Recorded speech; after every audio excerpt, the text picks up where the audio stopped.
Hey, this is Sven, the dumbass from Aborted, and you're listening to the Brutally Delicious podcast.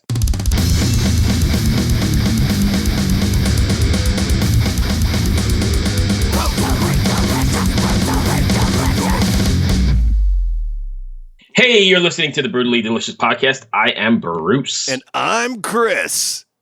And today, all the way from Belgium. Belgium? Is that where they make the waffles? That is where they make the waffles, and I hear they got really good beer, too. Oh, fuck yeah. We've got Sven from the death metal band Aborted. I know we were looking forward to talking to these guys the other day and kind of missed out, but we're going to go ahead and get them today. Yeah, I just listened to the single, Gloom and the Art of Tribulation. Yeah. And holy shit. Yeah, fucking crazy. Like, if you want to get kicked in the nuts by a fucking metal track, this will do it. So I've had this conversation with many other people before, and before we get them on, I think this is the kind of stuff that you're having a bad day, you go home, and it's super cathartic, right? You put it on, and all your troubles fade away. Yeah, yeah. Or if you go to the metal show and you're kind of down and out and you don't really know what you're going to do, the next thing you know, you're going to be in the pit beating shit up. Right. And if you're at home, you punch the cat, kick the dog, whatever. And Hey, we don't support animal abuse around these parts, man. Hey. I'm not a PETA guy, but I'm just saying. This is whatever. This music is good for. Get in the pit and punch boys and girls. I don't care, but let's not hurt the cats. Right. What are we, the Tiger King? Fuck Carol Baskin. Fuck Carol Baskin. All right, so looks like I've got him queued up, and if you want, we can go ahead and grab him on the line and see what he's got to say. Sure, who are we talking to? Sven, the singer. Sven, okay, perfect. All right, we're calling him now. Okay. Cool, thank you for joining us. How you doing today? Not bad, man. It's a weekend, which means nothing these days, so yeah. Yeah. How are you handling or dealing with the quarantine over there in Belgium? It's all right. I think we're at week 7 or something, maybe more. I don't know. But I've been working from home the whole time. I work from home a lot of the time as it is anyway. So for me personally, it's not the biggest adjustment. Right. Are you finding it? You have to find different ways to get involved with your fans now? Are you doing anything, like internet-based or shows or question and answer kind of things to keep the engagement? Well, we're writing fans on the Facebook page or Instagram and all that shit all the time. But unfortunately, we can't do any live shows since we have 3 members in the United States, 1 in Italy, and then I'm in Belgium. So that's not going to work. Yeah, nope. that puts a damper on some things, doesn't it? It does. It's convenient at other times because we don't have to see each other, but now we're kind of fucked. So here's, have you ever listened to this podcast before? I'll be honest, I don't listen to any podcasts, so no. Okay. Oh, there you go. Well, that's just good. so we're the most popular in the world and on the internet. Oh my God. We have like 3 listeners. We're sick. We're like this. We consider ourselves the Seinfeld of metal podcasts. So it's a metal podcast really about nothing. So awesome. It's a way to have a casual conversation with bands so fans can kind of get to know you better rather than, the typical, what's the name of your new album? Why did you name your album? Okay. Like that shit. Okay. So I apologize profusely in advance. So I have a question. Good, when Americans go to Belgium, how drunk do they get when they drink your beer? Pretty fucking drunk. Because beer in Belgium is pretty strong, is it not? I mean, we got a little bit of everything. We have so much beer, it's not even funny. And it's really cheap too. Like beer in a bar, like a regular beer, you'll pay €1.50, like $1.50. Oh my God. Yeah, so you can imagine how fucking drunk you get, right? Oh. Right. So Sven, let me ask you a question. When you drink beer, would you ever consider drinking Bud Light? I drank Bud Light. It's beer. I'm just saying that because of all the choices in the world to drink, that's Chris's go-to for beer. It's not Bud Light. It's Miller Light. Get it together. I'm not sure what to say about that, man. It's okay. It's okay. Anyway, let's talk about Aborted for a second. I was just watching the new single "Gloom and Art of Tribulation." That is heavy as hell. Thanks, man. Really good stuff. What is your writing process like? Are you guys you're all over the place now, but are you guys taking advantage of like technology and bouncing riffs back and forth, or how does that all work out? Well, that's how we've been writing for the last 10 years. So for us, it like I said, not much has changed. We're writing the next album right now. So usually how it works is, someone will make a demo, write riffs. For the last, I think, 2 records, it's mainly been Ken. He also plays guitar, so he'll record demos at home, send it over, and then we'll all chime in and give our opinion, or give some ideas to him, and we'll rework on shit until we're all happy with it. Sometimes the Americans will fly to each other and hang out and I don't know, talk about vegan food and write riffs or something.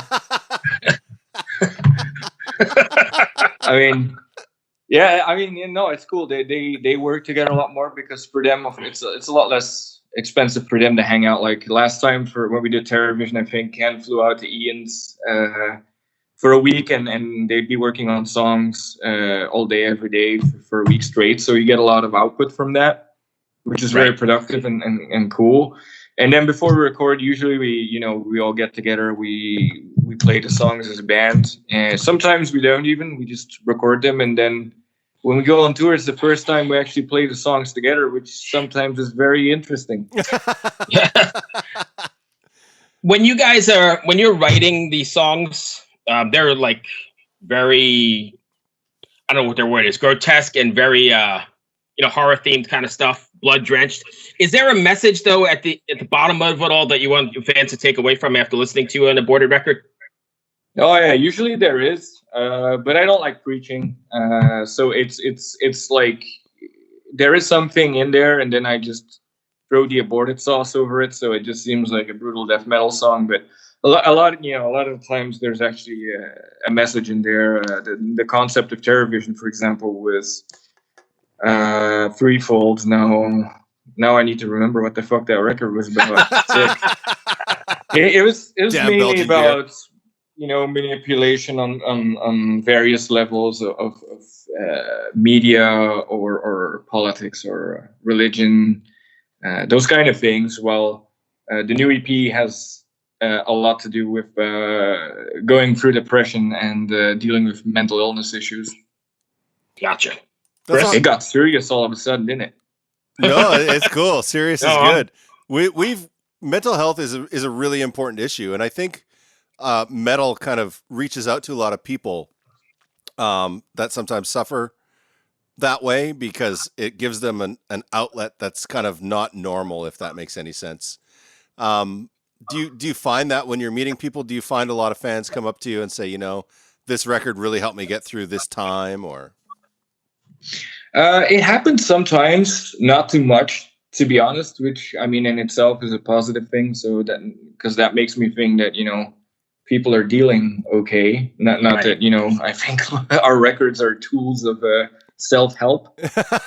Not at all. So you're not the Tony Robbins of metal. No, man.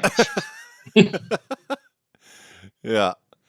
I don't know. It's always nice when someone actually bothers to look behind the meaning of things and we can have a discussion about it. That's always cool. But as to what you said, I guess that makes sense in a way.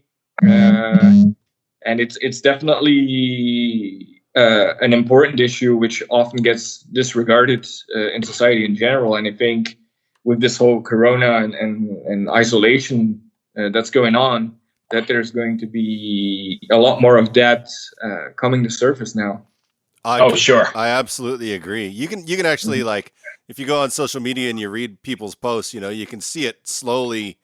You can see some people slowly going down that road just from what they're posting or sharing or whatever's going on. So it's never a bad idea to reach out to people.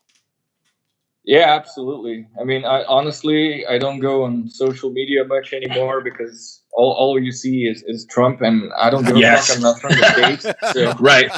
I don't give a fuck, and I am from the States, so. I'm Canadian and I live in the States and I don't give a fuck. But there's a great Canadian song, you know? I don't give a fuck and I'm off to the rodeo. I have no idea what it even means. It actually, the song actually goes, it's 40 below and I don't give a fuck. Got a heater in my truck and I'm off to the rodeo. And I'm sorry. Is that Canadian country music then? That's Canadian country music, yeah. I'm sorry. So he goes off. He didn't take his meds. He's going to be back to normal again. Bruce I'm going to get kicked off the podcast here, Sven. So let me ask you one more question about when you're writing material. Are you writing material like for the record or for like how it's going to come across on live on stage? Like you're saying, hey, this is a great place for a breakdown or something like that. Does that make sense? Yeah, I think it depends on the song. Usually we try to do both. And we definitely tried that for Terrorvision as well, where we just wanted every song to be a good live song, so we could play eventually, the whole record at some point, which we did on the 70,000 Tons of Metal. God right bless now we're that writing. cruise. Yeah, it's cool. The thing is, you never know until you're actually on stage playing them if it's going to be cool, and sometimes it's just. It's funny because sometimes you're like making videos and you're like, all right, this is going to be the cool song live. And then you play it live. You're like, what the fuck is this? So it's weird and interesting. But this time around, we're actually going to take a good portion of time before we hit the studio to actually play the entire new record with a full production on stage before recording, so we know what works, what doesn't, what needs to work, and what can we do to make it better. We've never done this, and it's something we really wanted to do, so we actually get the best result possible, because record is one thing, live is a completely different thing, and I think it's very important for bands to write shit that all hits home live. At least for me it is. Sure. So I was reading that you guys founded in 95. Did you ever imagine 25 years later you'd still be relevant and making music? Oh, hell no. When we started, I didn't even imagine making a record. So that was the dream, back in 95, you had to get signed and shit, and you just couldn't like put stuff up on the internet because there was no internet. Right. Or, well, there was, but So was there even MySpace then, or was that around the time of MySpace? Oh, no. Fuck no. I mean, there was just when we started, we were still like tape trading and shit. Yeah, and you had to record a 2-inch tape. No, the digital just started. We were lucky, and then there was this mystical creature called a record store back then, and that was where you get your shit. And that's where you heard about all the new stuff that was coming out too. Yeah, exactly. You'd go, every Friday after school, you go to the record store with your friends, you get a huge stack of CDs to listen through, and then see which half of one you could afford back then. Right, and then I would always pick up the Kerrang magazine. Did you guys get Kerrang over there?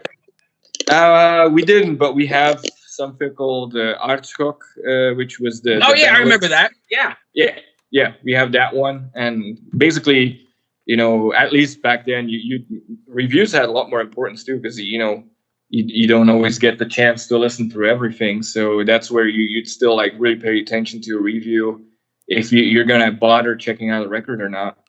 Right. Especially when you couldn't just buy one song at a time, you had to spend $10 on a record or whatever. Now you can just now the kids are downloading that one song, and it doesn't really help anybody or prove anything. Yeah. What do you get? What do you get a stream now? Like half a penny per stream? It's crazy. We get money? I don't know. Yeah, exactly. Right. Exactly. If they choose to pay you. Wait, you mean you're not in this for the money? What's that? I said, wait, you're not in this for the money? What's money?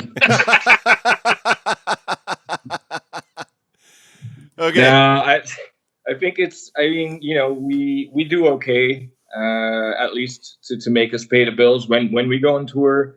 But I have a job, so I'm not counting on metal to pay my way through life. But I think that makes it more powerful. I think because when it's not you're not rushing to get a record out or rushing to pay the next bill, then you can take your time and create something that's more powerful. Don't you think? Yeah, I mean, I think it's when you're playing this extreme music, I think it'd be rather silly to expect that it's going to be your only source of income until you're fucking 50 or something, or 60. So, right.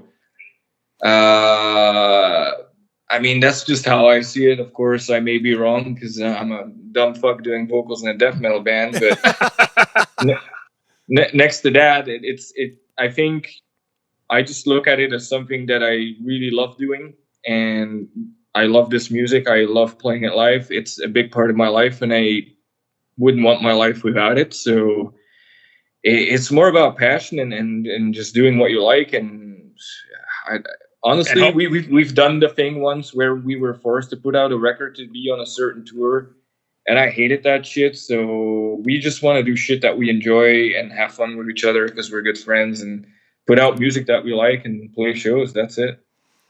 That's awesome. Chris? Well, as a recording engineer on the new single, I couldn't help but notice how fucking tight the vocals are.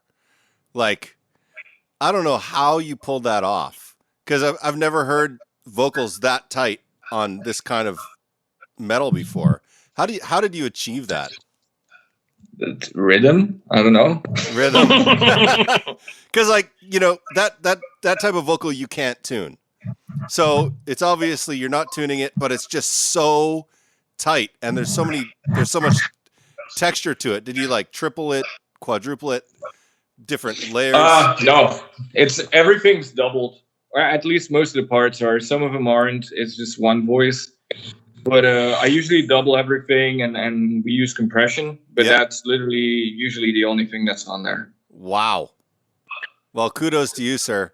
I've recorded. Thank you, sir. I've recorded a lot of screamers, and they've never been able to do that. So I appreciate the talent when I see it. That's for sure. Thank you. Yeah. So we've had screamers obviously on this podcast before, and we even had a lesson from Riley of Allegiant on how to do this kind of thing. But yours is like, I think, light years away from everybody else.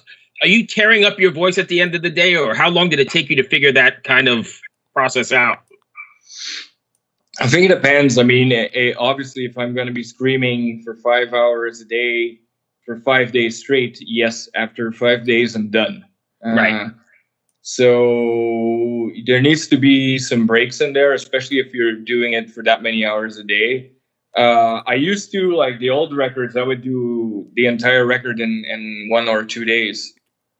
Oh, wow. And just push through it, and then have the biggest headache ever known to man. But as we have more time now, and as you know, I'm a perfectionist. I want shit to sound the way I want it to sound. The plan now is just we do 2 songs a day, and then the rest of the day we fill up with guitars, bass, whatever. And I just do the 2 songs, and we spread it out over more days, and then you don't have that problem.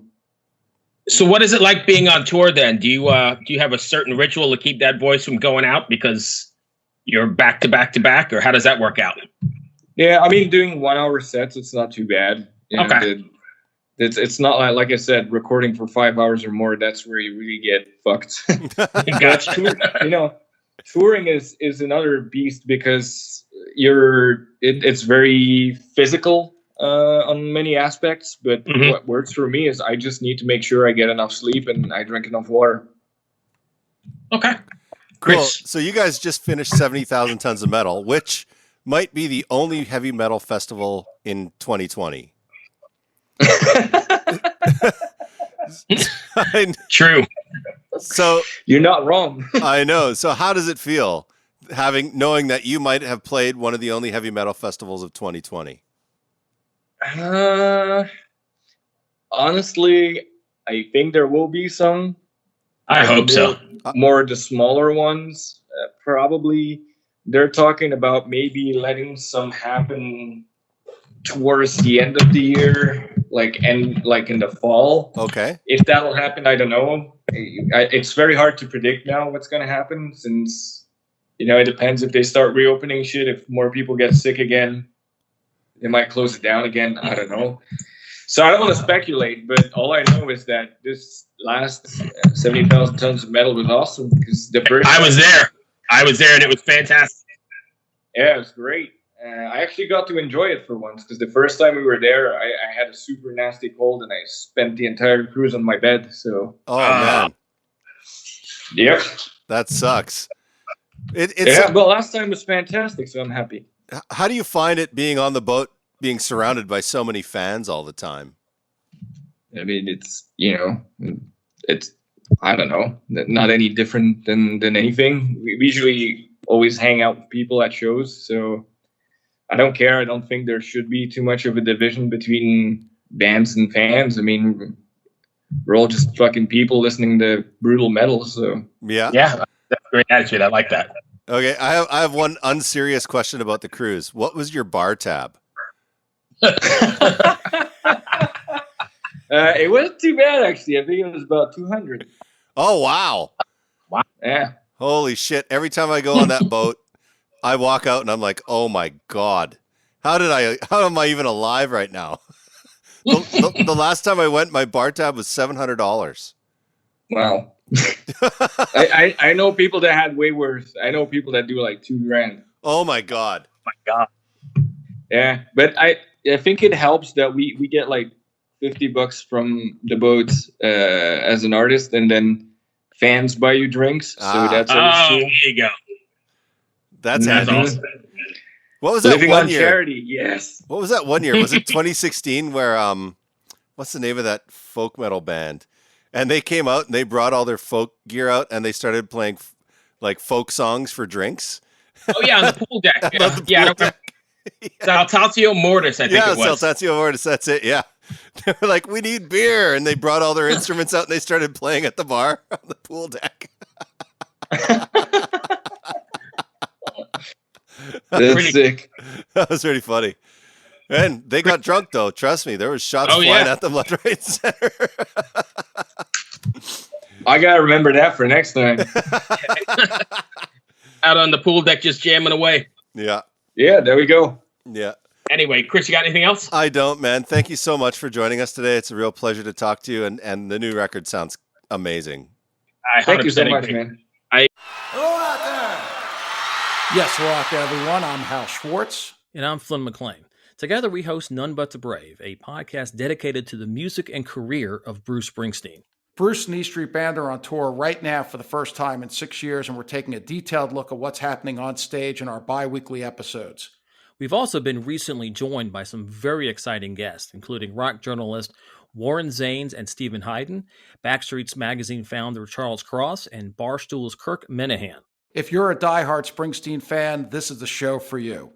So please subscribe to None But the Brave on your favorite podcasting platform, and we hope to see you further on up the road. Thank you so much. We'll be seeing you.